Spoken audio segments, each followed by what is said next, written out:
Hello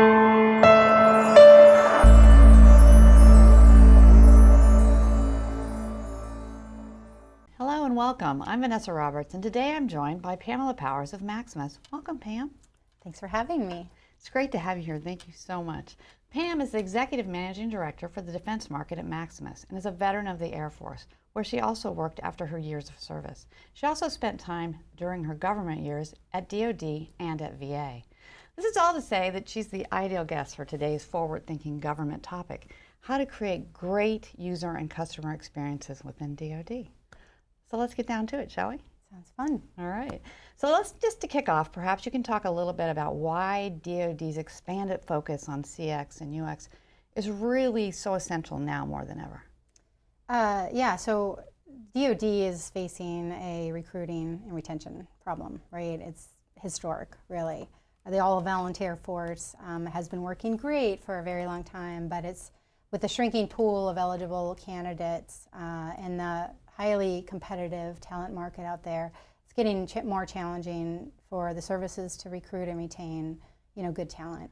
So I think it's really important that they focus on taking care of, the service members and their families in the best way possible. And customer experience approaches, employee experience approaches certainly can help with that. So you talked on what is a huge challenge, but are there some other challenges as well when it comes to experiences in government? Maybe what are some of the biggest CX pain points facing DoD and perhaps the Army, for instance, and how can technology and innovation kind of help solve for those? So I would look at it in a couple different ways. There's certainly a technology, digital piece, but there's also a human, piece as well. On the technology side, historically in the Department of Defense, they looked at digital transformations as kind of a lift and shift, really just upgrading the system, right? Upgrading the technology. And they didn't really look at the problem that they were trying to solve or what is the best process, what are the best tools in order to be able to do that. And they didn't take that upfront user design approach. They're starting to shift. We're seeing more and more organizations within DoD have an upfront research and analysis, a user experience design to make sure that they are designing it for the users that they're developing it for. So that is important, but not all organizations really think about that as they're starting to create the requirements, unfortunately.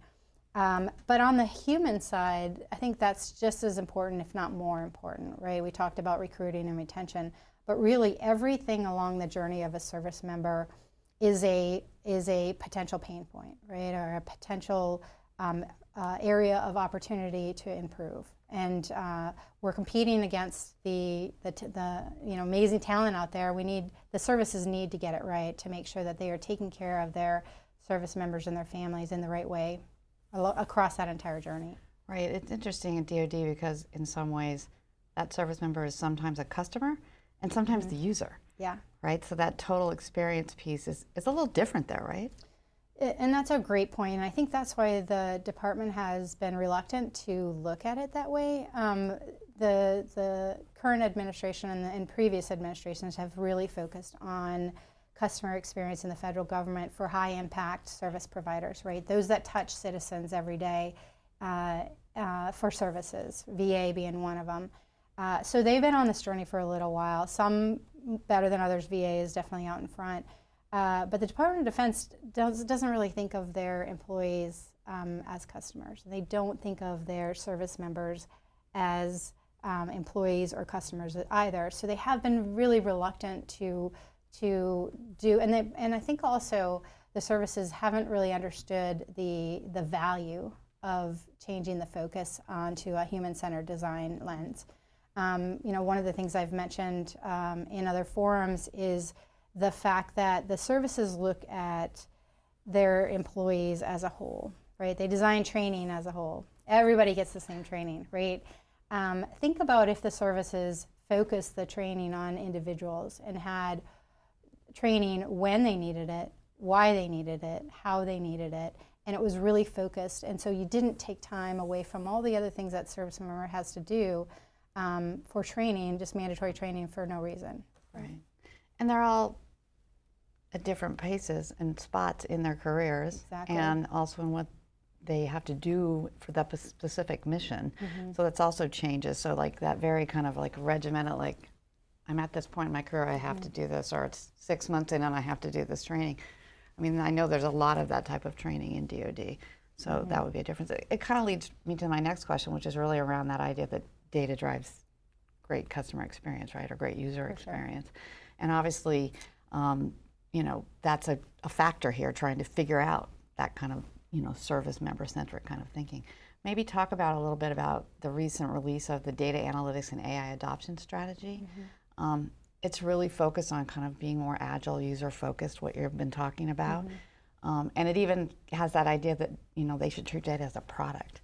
Maybe talk about how that's going to shift or improve CX and maybe help military reach and DoD reach that goal that you've been talking about so far. Yeah, that's a really great question. So data is powerful, right? And I think the Department of Defense realizes, realizes that, which is why they've created these strategies to focus on that. And there's a lot of legacy systems out there that don't talk to each other still, right? And so the data isn't there yet. But as the services start transforming, they're going to have more data to be able to use to really understand where the pain points are across that journey, right? And in the recruiting, in the retention, in taking care of our service members throughout their promotions and their journey, right? So I think that's critical. And then on the AI side, while it's certainly a tool that can be used, it's not an end-all be-all. There's been a lot of progress in the commercial side on the personalization of using AI for personalization. So when you call into, or when you use a app or a website, they know a lot about you, right? Our service members, we know a lot about them, but we don't really know a lot about their journey and what they're going through and what are their pain points. And so if you have that data and you really understand where the biggest pain points are, you can really address them in a human-centered way to solve some big problems that are facing our service members and their families. Do you think that part of the challenge at DoD with AI and maybe the use of it there is that some of the missions are highly sensitive and some of the data is sensitive, and also that's personal data too that you're having to manage? Maybe talk about that challenge. It's its own challenge on top of the data challenge, correct? Oh yeah, for sure. I mean, all of the organizations have been hesitant to share data, right? It's been a challenge, especially in the classified realm, right? Some of it's more sensitive than others. So it's been a problem, and I think it's going to continue to be a problem. But there are some things that are outside of that classification lane that can certainly make a big impact to our soldiers and sailors and airmen, Marines, and Guardians, right? They along the entire HR journey, for example, they could make demonstrable change in certain key areas that have a big impact on the life of those service members and their families. That would, you know, certainly encourage them to stay, or at least make them feel like a valued member of the organization. Are there some projects that you've worked on that you can talk about? Maybe specifically, maybe you can't name the agency, but that you've seen how that could play out, and maybe talk about that a little bit. Yeah, so I would say that we haven't seen a lot of use cases in DoD yet. There's been some use cases on the user experience side, so designing the system around the user that's going to access that system, and there's been some good successes. But there hasn't been a lot of success, or actually a lot of even use cases of seeing where the DoD has done that. I think they could learn a lot from the Department of Veterans Affairs, who has been on this journey for a very long time. They have been focused on the veteran, and they've been designing everything they do around that veteran and how that veteran wants to be served. And it's made a huge difference, not only to the veterans they serve and their trust. In the 2015 or 16 timeframe, trust by veterans in VA was about in the high 50 percentile. So almost half of veterans didn't trust the organization that they were getting, you know, service from, and they were getting critical health care, right? And so that was a big problem. VA has made an investment for a very long time, and now trust from veterans is up to about 80%, which is a significant change. And I will say that one of the exciting things about that is during that same time frame, it had a direct impact on employee experience as well.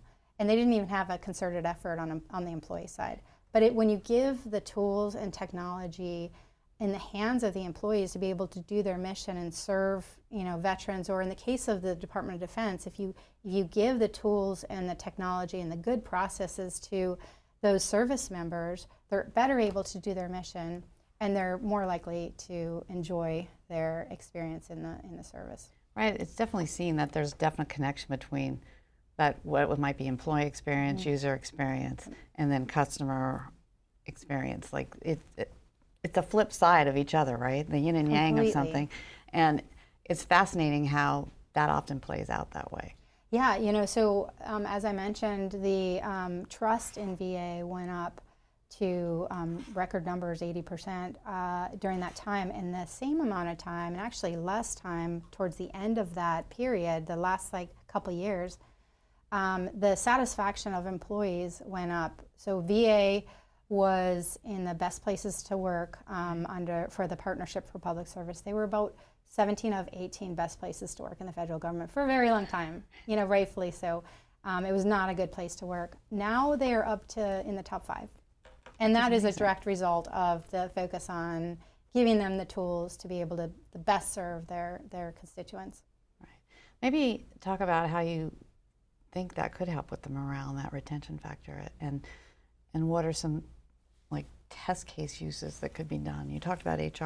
Are there other ones, or do you think that's a main one that should be a focus? Yeah, I think really it's across the entire spectrum, but HR is a great one. So think about the call centers that all the services have to support their service members for their benefits and their finance, right? And their promotions and everything they do on the HR side. The Army HRC Army Human Resources Command is going through a transformation, and they're really focusing on this. They're one of the first HR organizations in the department that see the value, and they're shifting their transformation to be about the soldier and how they best serve that soldier. So think about that soldier. If they currently call into the call center, they may do a ticket and they may send it off to somebody else, and you may not hear about your problem for a couple days, couple weeks. You may not at all, right? Think about the advances in technology being where that service member now could call in, and that agent says, "Hi, Major Smith, how are you doing today?" Right? "How's your family? I see that you're having problems with your promotion documents. You can send it to this location, and we'll follow up to make sure we let you know that we got it. And oh, by the way, you're delinquent in these areas. We might want to help you get your training up to speed," or whatever it might be. That personalization and that use case to really making that soldier feel valued, and also have the tools that they can get their problem solved really quickly, efficiently, and they can focus on their mission, which is the most important thing. Well, now there's an expectation too. There's an expectation factor of how you interact with organizations, and it's just not the same any longer. No, I mean, we live in 2024, right? We actually can access things in the private sector, in the commercial world, very easily, very efficiently. And our current generation of warfighters expect that, right? That's what they grew up knowing. They are digitally minded. They see what good human-centered design is on a daily basis. They see what good customer experience is, and they expect that of the best fighting force in the world, right? And so I think the Department of Defense has a long way to go, but they're going to quickly lose that new generation of talented folks if they don't catch up. Right. Well, let's shift gears for a second and maybe talk about how that innovation shift could translate to acquisition and procurement, right? Because that's always a sticking point, and how you maybe see that impacting mission readiness, and that's another kind of critical factor here. I mean, and obviously mission readiness depends on having the forces ready, but also maybe talk about that piece a little bit. Yeah, so customer experience and user experience and employee experience, rarely will you see a requirement out there from an organization just for that, right? It's always part of some sort of modernization, whether it be on the digital side or a process modernization. The department, you're starting to see user experience be put in as a requirement on some of the digital transformations, not all, unfortunately, but you're starting to see it. But you're not seeing as much on the employee and the customer experience. So I think it's really important for industry to keep advocating for that upfront analysis, that upfront human-centered design, so that the transformations that the department is doing across the entire ecosystem are designed in a way that best meets the mission requirements, but also meets our service members' requirements. And do you think also it's just in terms of like evolving these digital services, if you don't have that piece, are you always kind of starting at zero again every time you do one of these upgrades? You brought up lift and shift right at the start of this conversation, but I feel like we kind of came right back around to it. Yeah, I mean, you're just designing a system for the system's sake, right? You're not designing the system for the person that's going to use it, and that will best meet the mission needs. And that's what DoD really needs to be focused on, is how can I design this system focused on the user, but best meets the mission requirements, and making sure that the organization is aligned around that as well. I think that's another thing that we see in organizations as a problem sometimes, is that the organization isn't aligned. Well, it might be a requirement. In order for it to actually get implemented and a culture change to happen in that organization, and everybody be aligned around that new journey and that new way forward, there has to be an alignment between the leadership and those that are implementing it. And I think that's a best practice that we're seeing in the industry side. Well, it's been a great conversation. I really appreciate you coming and talking to me today. Is there any specific takeaway from our conversation that you really want to leave people with before we go? Yeah, I would just say that I'm hoping the Department of Defense leaders see the value of human-centered design principles and customer experience, employee experience, and user experience design when they're thinking about transforming their organization. It's really critical in their ability to get it right. We've seen so many transformations over the years that were lift and shift fail because they didn't understand what the problem was, they didn't understand how the systems were going to be accessed, and they didn't understand how to help the mission in the end. I'm Vanessa Roberts, and I've been talking with Pamela Powers. She's the Executive Managing Director for the Defense Market at Maximus. To learn more about how your DoD organization can drive digital transformation and improve CX across the enterprise, go to maximus.com/defense. You can also visit federalnewsnetwork.com and search Maximus. Have a great day and see you soon on Federal News Network.